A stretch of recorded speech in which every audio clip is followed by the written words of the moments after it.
L'arbre de vie il est constitué aussi haut et bas, d'accord? Un peu comme le corps, la tête, le corps et les jambes, on peut dire, d'accord? On pourrait dire 3 niveaux. On va rester sur les 2 niveaux, le tronc et la tête. La tête, c'est la pensée. Donc, c'est la volonté.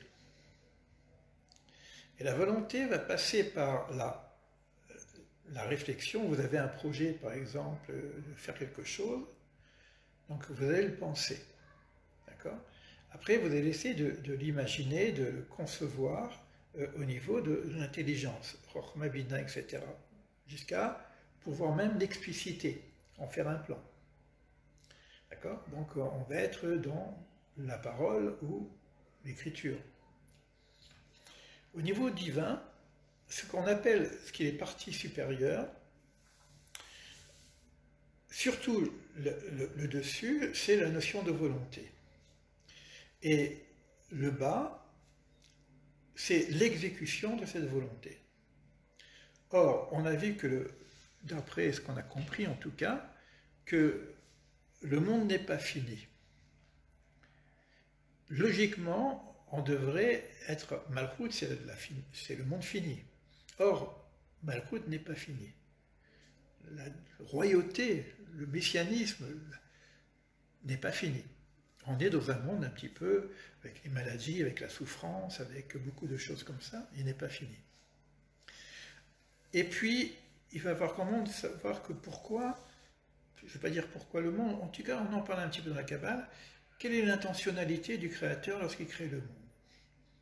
Donc, ça se passe au niveau de la volonté. On appelle ça Erech HaPaim, le grand visage.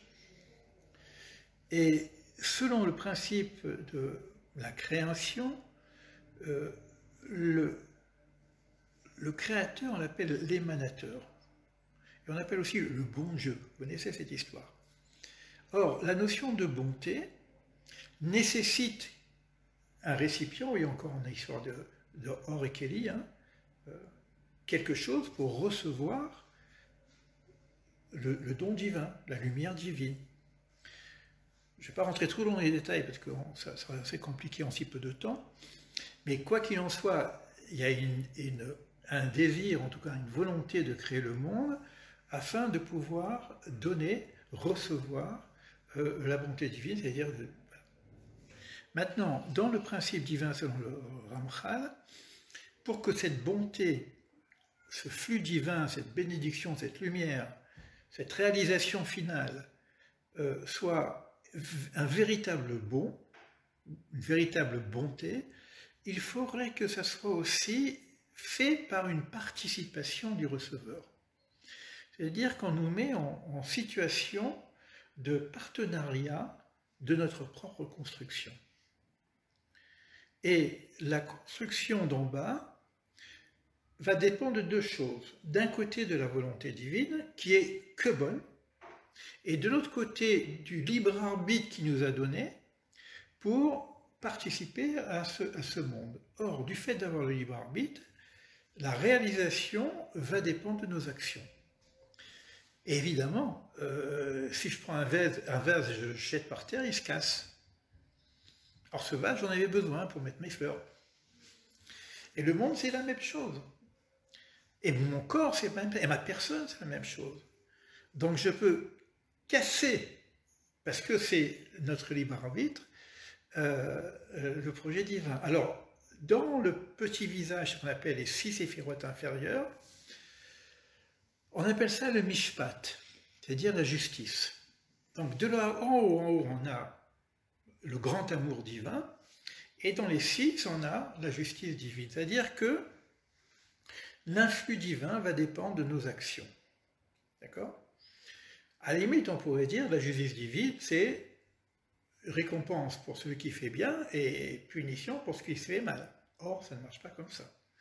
On voit bien qu'il y a des tzadikim qui souffrent et puis des mécréants qui prospèrent. Et puis on voit bien qu'on a aussi dans la structure des 6, à droite de l'amour, chesed, et à gauche de la gevura, de la limite. Donc et c'est une gymnastique là-dessus, tu vois. Et le problème qui peut se passer, Si la justice divine se manifeste vraiment, eh ben c'est la cata. Hein. Parce qu'on peut rater le monde. Parce qu'on a tellement envie d'être dans notre réalité matérielle que finalement, je peux rater le monde, je peux rater le projet. Or, le projet, on ne peut pas le rater. Ça veut dire que l'influx divin d'en haut, il est toujours manifeste. Or, cet influx divin d'en haut, il est toujours bon. Même quand, à l'extérieur, ça paraît dur. Qu'on appelle l'éducation. Ça veut dire qu'il y a toujours quelque chose qui nous anime, qui vient d'en haut. Moi, j'appelle ça la sève, parce que l'homme est comme un arbre inversé. Donc, il est toujours nourri de la lumière divine, même si il est tordu, même s'il fait n'importe quoi.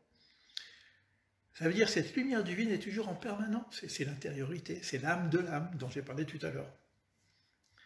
C'est-à-dire que si j'arrive à me connecter avec mon intériorité, ben je suis connecté avec l'influx divin, avec la sève de l'arbre, avec la bonté divine.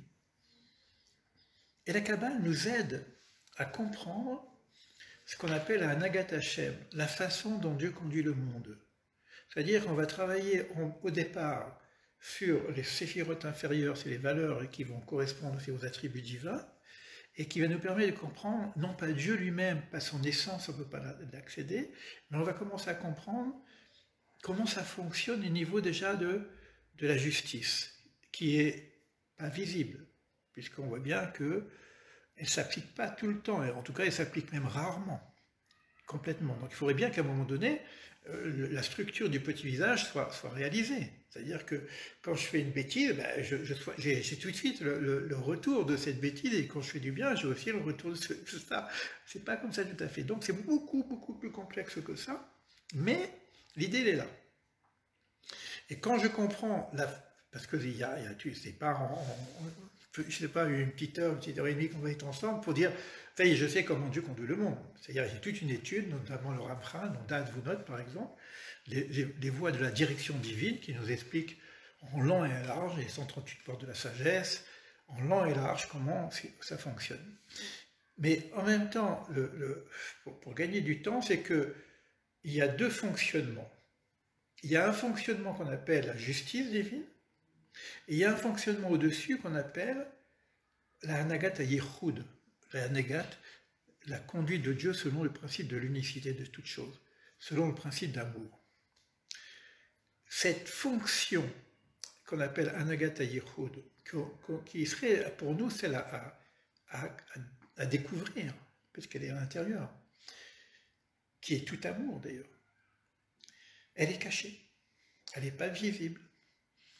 Et c'est pour ça que j'ai besoin de sortir un petit peu de ce que je vois au niveau des couvertures, de l'extériorité du monde, et de mon extériorité, et de l'extériorité de l'histoire, pour comprendre un petit peu comment ça fonctionne.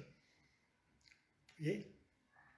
Et quand ça ne fonctionne pas, comme toute chose, là je travaille sans filet, hein, comme toute chose ne peut exister qu'avec intériorité, extériorité, lumière et récipient,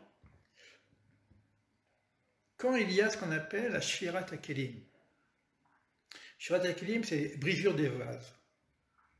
C'est-à-dire que le récipient, il s'est éparpillé. Le récipient, il n'est plus capable de tenir la lumière. La lumière divine, elle a besoin d'un récipient, mais il n'y a plus d'hommes. Alors qu'est-ce qui se passe? On a des hommes comme Rabbi Simon Bar Yochai, qu'on fête aujourd'hui son anniversaire de décès, qu'on appelle la lumière sainte, la lumière du monde, qui lui a écrit, travaillé sur toute cette partie cachée de la Torah, et quand il a vu que c'était plus possible, parce que il ne savait plus où mettre la lumière, tout était brisé, il n'y a pas de temple, il n'y a plus rien, quoi. Les gens ils sont dans le... Et bien qu'est-ce qu'il fait? Et bien il va protéger la lumière qui est portée en lui, et il va vivre 12 ans dans une grotte, à manger des caroubes. jusqu'au moment où Eliyahu Hanavi arrive, il lui dit « Ça y est, c'est bon, tu peux sortir maintenant, on a besoin de toi. » D'accord? Donc, regardez un petit peu l'histoire. C'est-à-dire que cette lumière, elle s'est cachée dans la grotte. C'est-à-dire qu'elle a choisi une coquille pour la protéger. Et c'est pas que Rabbi Simon Bar Yochai et tous les sages souvent ont cette expérience de la grotte, etc. Je pense que même dans les autres traditions, il y a des histoires qui ressemblent à ça. Alors écoutez bien la suite. On va parler un petit peu de Rabbi Simon Bar Yochai.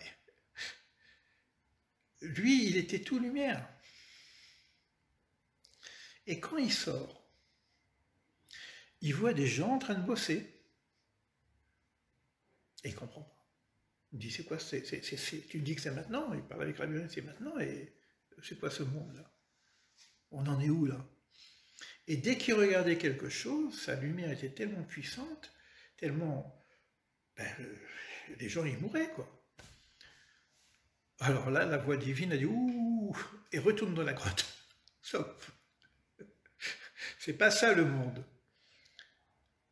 Le monde, c'est l'équilibre entre le corps et l'esprit, c'est l'équilibre entre la matière et la spiritualité. Donc ça ne peut pas marcher avec cette histoire. Donc il faut arriver à travailler cet équilibre. D'ailleurs, j'en profite pour parler par exemple de Jacob. Jacob, lui, c'était un homme aussi qui était 100% spirituel. On dit Jacob, Ishtam, Yoshev, Biroel.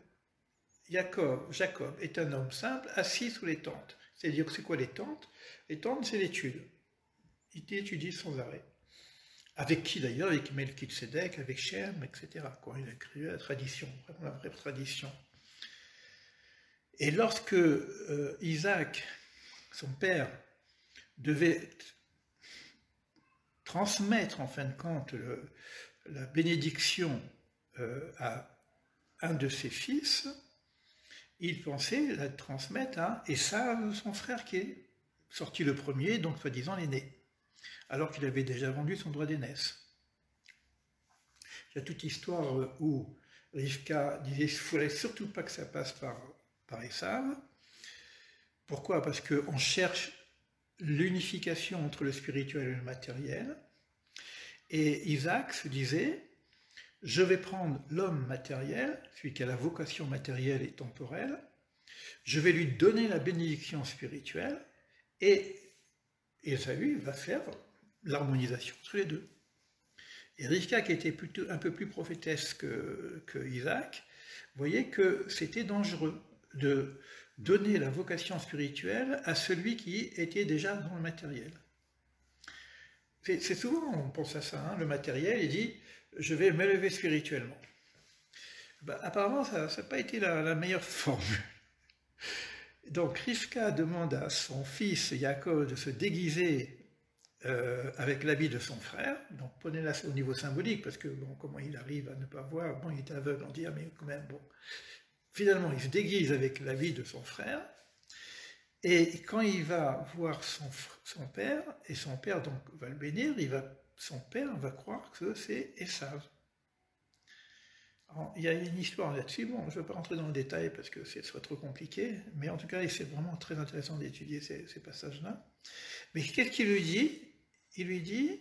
Il s'approche de lui pour donner la bénédiction, et il dit « Akol kol Yaakov, yadaim yadei Esav ». La voix, c'est la voix de Jacob, et les mains sont les mains d'Esav. Et il lui donne les deux bénédictions, c'est l'étoile de David. C'est-à-dire que Jacob va porter maintenant, Jacob qui deviendra Israël plus tard, va porter la double vocation, la temporalité et l'intemporalité, le matériel et le spirituel. Et tout l'enjeu, il est d'équilibrer ces deux fonctions-là. Et c'est un petit peu la vocation que nous avons ici, en parlant de Kabbale. On n'a pas cette vocation de monter comme ça dans le ciel et pour devenir des anges. On a cette vocation de réunir les contraires. Alors, je vais donner d'autres informations à ce sujet-là. Dans les contraires, on parle aussi masculin-féminin. Il y a le donneur et le receveur. La malchoute, qui est la finalité, c'est du féminin. Le petit visage qui est à construire, c'est du masculin. Et qu'est-ce qu'on attend? On attend l'union entre le masculin et le féminin, pour que la fiancée devienne une vraie mariée, et qu'on arrive à se marier avec notre espace, avec notre terre, etc. Donc je vous ai parlé très symboliquement pour vous dire que on a besoin de travailler cette fois-ci un peu plus sur l'intériorité. Pourquoi? Parce que notre monde est parti dans une vocation de plus en plus matérielle, et il y avait quelques sages, dans toutes les traditions d'ailleurs, hein, qui s'isolaient avec un petit groupe de personnes pour travailler un petit peu cette intériorité. Après, il y a eu les religions, mais les religions se sont mises dans une forme d'extériorité, puisque les religions, elles étaient plutôt centrées vers la moralité pour les peuples. Donc, on s'est retrouvé avec des religions qui sont de plus en plus exotériques. Et qui dit exotérique dit séparation. Donc, les religions, au lieu de nous relier, nous ont séparés. Et c'est pour ça qu'aujourd'hui, on est dans un temps où, à mon sens, il est important, d'une façon intelligente et non pas complètement farfelue, de connaître l'organisation de l'influx divin, de la façon dont le monde a été créé, la façon dont l'invisible se manifeste dans son invisibilité dans le monde, et de quelle façon on peut réussir le projet. Parce que finalement, nous sommes co-responsables de la réalisation du projet. Ça ne veut pas dire que le projet pourrait rater. Mais si on n'arrive pas à mettre notre propre partie, à améliorer ce qui nous est donné à faire, c'est la cata. Hein. C'est la cata, parce que on parle de guerre Gog et Magog, des machins, des trucs, c'est terrible, parce que la lumière va arriver et puis on va étouffer, quoi. On ne va pas pouvoir la supporter. Bon, je ne sais pas si vous m'avez suivi. Alors, content d'être parmi vous. Latifa, bonjour Latifa. Alors, voilà, super. Rose Espérance, c'est bien. Richard, toujours là, super. Ok, ici, je regarde. Nathan, regarde. Inviter cette personne dans l'écran. Ok. Alors, si vous avez des questions, ça pourrait peut-être m'aider